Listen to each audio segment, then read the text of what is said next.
श्री स्वामी समर्थ. नमस्कार प्रिय स्वामी भक्तांनो, तुम्ही अनेक वर्षापासून संघर्ष करत आहात. नोकरी मिळत नाही, व्यवसायात प्रगती होत नाही, महत्त्वाचे कामं करताना नेहमी अडथळे येत आहेत. मनात समाधान मिळत नाही, सतत मनात वाईट विचार येतात. प्रिय भक्तांनो, हा व्हिडिओ तुम्हाला योगायोगाने मिळाला नाही तर स्वामी समर्थाने दिलेला हा शुभ संकेत आहे. त्यांच्या नामस्मरणासाठी त्यांनी तुम्हाला इथपर्यंत आणले आहे. हा मंत्र विश्वास ठेवा, मंत्राच्या या आवाजाने तुमचे घर प्रसन्न होऊन जाईल. हा मंत्र अत्यंत शक्तिशाली, अत्यंत पवित्र आहे. या मंत्रातून स्वामी महाराज भक्तांना आशीर्वाद देतात. तुम्ही आजचा या संधी हातातून जाऊ देऊ नका. प्रिय भक्तांनो, आता मंत्र सुरू होत आहे. डोळे बंद करा, मन शांत करा आणि स्वामींच्या नामस्मरणाला आपण सुरुवात करूया. ओम श्री दत्त स्वरूपाय स्वामी समर्थाय धनलाभाय नमोस्तुते. ओम श्री दत्त स्वरूपाय स्वामी समर्थाय धनलाभाय नमोस्तुते. ओम श्री दत्त स्वरूपाय स्वामी समर्थाय धनलाभाय नमोस्तुते. ओम श्री दत्त स्वरूपाय स्वामी समर्थाय धनलाभाय नमोस्तुते. ओम श्री दत्त स्वरूपाय स्वामी समर्थाय धनलाभाय नमोस्तुते. ओम श्री दत्त स्वरूपाय स्वामी समर्थाय धनलाभाय नमोस्तुते. ओम श्री दत्त स्वरूपाय स्वामी समर्थाय धनलाभाय नमोस्तुते. ओम श्री दत्त स्वरूपाय स्वामी समर्थाय धनलाभाय नमोस्तुते. ओम श्री दत्त स्वरूपाय स्वामी समर्थाय धनलाभाय नमोस्तुते. ओम श्री दत्त स्वरूपाय स्वामी समर्थाय धनलाभाय नमोस्तुते. ओम श्री दत्त स्वरूपाय स्वामी समर्थाय धनलाभाय नमोस्तुते. ओम श्री दत्त स्वरूपाय स्वामी समर्थाय धनलाभाय नमोस्तुते. ओम श्री दत्त स्वरूपाय स्वामी समर्थाय धनलाभाय नमोस्तुते. ओम श्री दत्त स्वरूपाय स्वामी समर्थाय धनलाभाय नमोस्तुते. ओम श्री दत्त स्वरूपाय स्वामी समर्थाय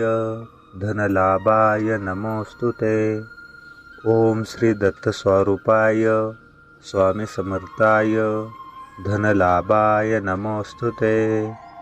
ओम श्री दत्त स्वरूपाय स्वामी समर्थाय धनलाभाय नमोस्तुते. ओम श्री दत्त स्वरूपाय स्वामी समर्थाय धनलाभाय नमोस्तुते. ओम श्री दत्त स्वरूपाय स्वामी समर्थाय धनलाभाय नमोस्तुते. ओम श्री दत्त स्वरूपाय स्वामी समर्थाय धनलाभाय नमोस्तुते. ओम श्री दत्त स्वरूपाय स्वामी समर्थाय धनलाभाय नमोस्तुते. ओम श्री दत्त स्वरूपाय स्वामी समर्थाय धनलाभाय नमोस्तुते. ओम श्री दत्त स्वरूपाय स्वामी समर्थाय धनलाभाय नमोस्तुते.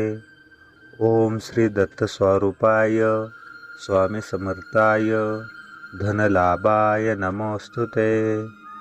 ओम श्री दत्त स्वरूपाय स्वामी समर्थाय धनलाभाय नमोस्तुते.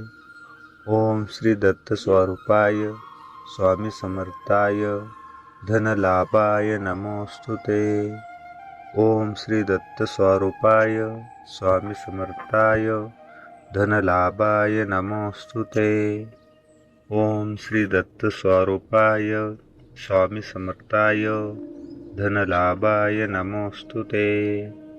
ओम श्री दत्त स्वरूपाय स्वामी समर्थाय धनलाभाय नमोस्तुते. ओम श्री दत्त स्वरूपाय स्वामी समर्थाय धनलाभाय नमोस्तुते। ओम श्री दत्त स्वरूपाय स्वामी समर्थाय धनलाभाय नमोस्तुते। ओम श्री दत्त स्वरूपाय स्वामी समर्थाय धनलाभाय नमोस्तुते। ओम श्री दत्त स्वरूपाय स्वामी समर्थाय धनलाभाय नमोस्तुते। ओम श्री दत्त स्वरूपाय स्वामी समर्थाय धनलाभाय नमोस्तुते। ओम श्री दत्त स्वरूपाय स्वामी समर्थाय धनलाभाय नमोस्तुते। ओम श्री दत्त स्वरूपाय स्वामी समर्थाय धनलाभाय नमोस्तुते। ओम श्री दत्त स्वरूपाय स्वामी समर्थाय धनलाभाय नमोस्तुते। ओम श्री दत्त स्वरूपाय स्वामी समर्थाय धनलाभाय नमोस्तुते। ओम श्री दत्त स्वरूपाय स्वामी समर्थाय धनलाभाय नमोस्तुते। ओम श्री दत्त स्वरूपाय स्वामी समर्थाय धनलाभाय नमोस्तुते। ओम श्री दत्त स्वरूपाय स्वामी समर्थाय धनलाभाय नमोस्तुते। ओम श्री दत्त स्वरूपाय स्वामी समर्थाय धनलाभाय नमोस्तुते। ओम श्री दत्त स्वरूपाय स्वामी समर्थाय धनलाभाय नमोस्तुते। ओम श्री दत्त स्वरूपाय स्वामी समर्थाय धनलाभाय नमोस्तुते। ओम श्री दत्त स्वरूपाय स्वामी समर्थाय धनलाभाय नमोस्तुते। ओम श्री दत्त स्वरूपाय स्वामी समर्थाय धनलाभाय नमोस्तुते। ओम श्री दत्त स्वरूपाय स्वामी समर्थाय धनलाभाय नमोस्तुते। ओम श्री दत्त स्वरूपाय स्वामी समर्थाय धनलाभाय नमोस्तुते। ओम श्री दत्त स्वरूपाय स्वामी समर्थाय धनलाभाय नमोस्तुते। ओम श्री दत्त स्वरूपाय स्वामी समर्थाय धनलाभाय नमोस्तुते। ओम श्री दत्त स्वरूपाय स्वामी समर्थाय धनलाभाय नमोस्तुते। ओम श्री दत्त स्वरूपाय स्वामी समर्थाय धनलाभाय नमोस्तुते। ओम श्री दत्त स्वरूपाय स्वामी समर्थाय धनलाभाय नमोस्तुते। ओम श्री दत्त स्वरूपाय स्वामी समर्थाय धनलाभाय नमोस्तुते। ओम श्री दत्त स्वरूपाय स्वामी समर्थाय धनलाभाय नमोस्तुते। ओम श्री दत्त स्वरूपाय स्वामी समर्थाय धनलाभाय नमोस्तुते।